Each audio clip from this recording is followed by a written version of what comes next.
The report that was made last November 17th of a UFO spotted over Alaska attracted special attention. This sighting was made by an airline pilot with 29 years of experience. The crew claims that while it was flying over Alaska last November, it was followed for 400 miles by strange white, yellow, and amber lights.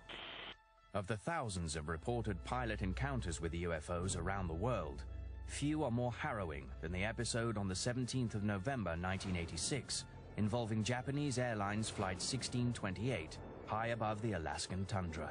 Regarding airline cases in America, the GAL is very interesting because you have multiple witnesses. It was a cargo aircraft, and the pilots observed an object that seemed to be tracking along with their aircraft. It involved an investigation by the FAA. This is an official government investigation of the sighting itself. The events of that night were captured on tape. Spinner 1628 heavy. Military radar advises they are picking up intermittent primary target behind you. In trail, I say again.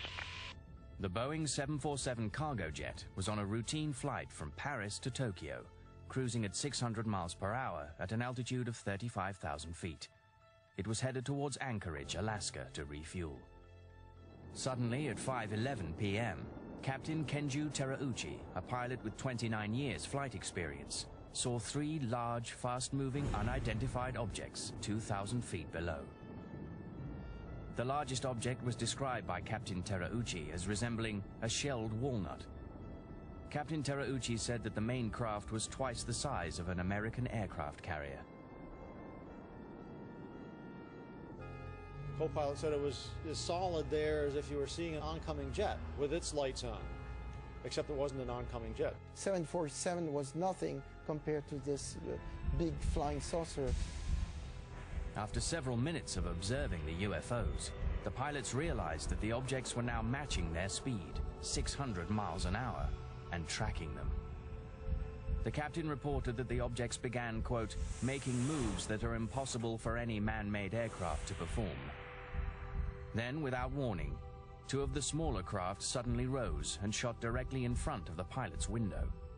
The objects came so close to the aeroplane that Captain Terauchi recalled that the intense glow made his face feel warm. All of a sudden they appear and they're traveling right in front of the aircraft. And they were sort of wobbling back and forth as they moved.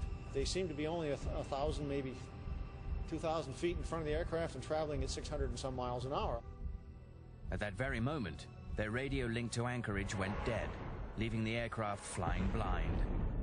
A horrifying catastrophe was seconds away when the UFOs rose and veered left. Deviate from some object. Request heading 240. Spinner 1628 heavy. Deviations approved as necessary for traffic. It's quite a big. Make a formation.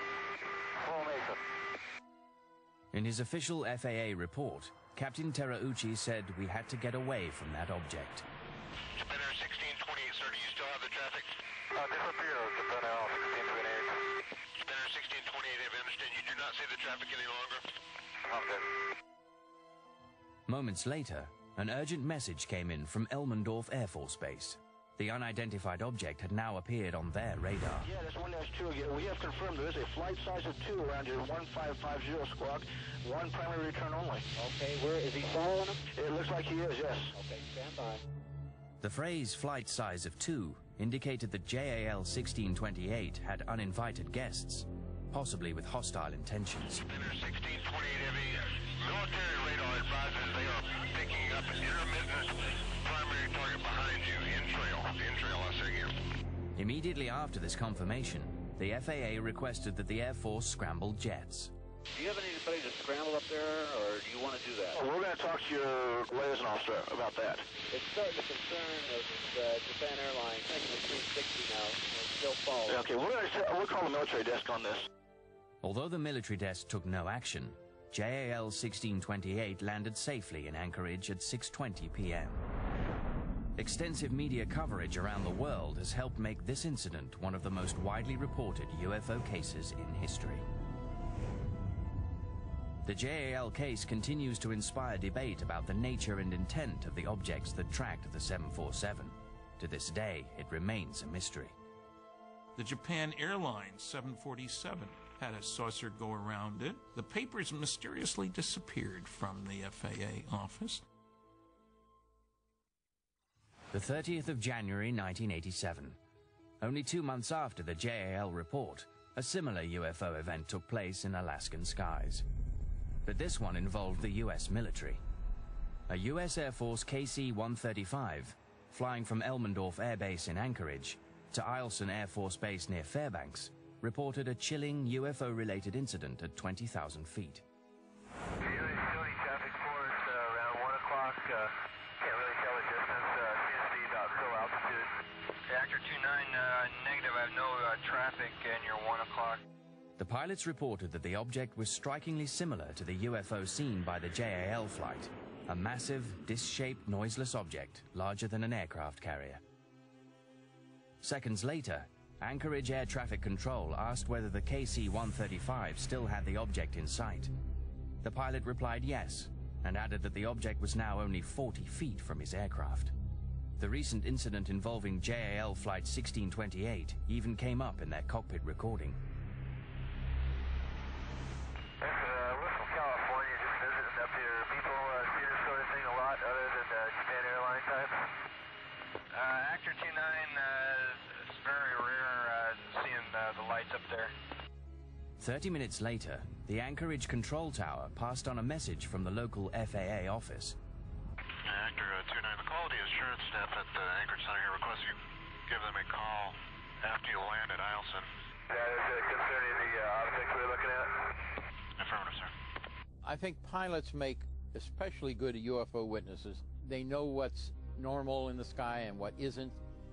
They've seen all different kinds of airplanes routinely. When a pilot reports a UFO, there's a better than average chance that that's what it was.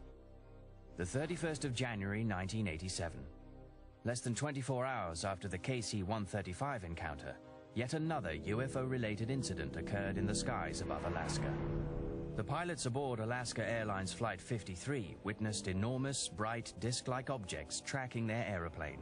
Ground control stated that no object was visible on radar, but it was the speed of the UFO craft that alarmed the pilots. The head just underneath our radar picked up the blip. He's moving about a mile a second. Just pull out straight ahead of us and just disappear. Man, he was there and then he was gone. If you're a pilot and you report a UFO sighting to the FAA, you might as well turn in your license the next day. The FAA, the military, even civilian authorities don't want to know about UFOs.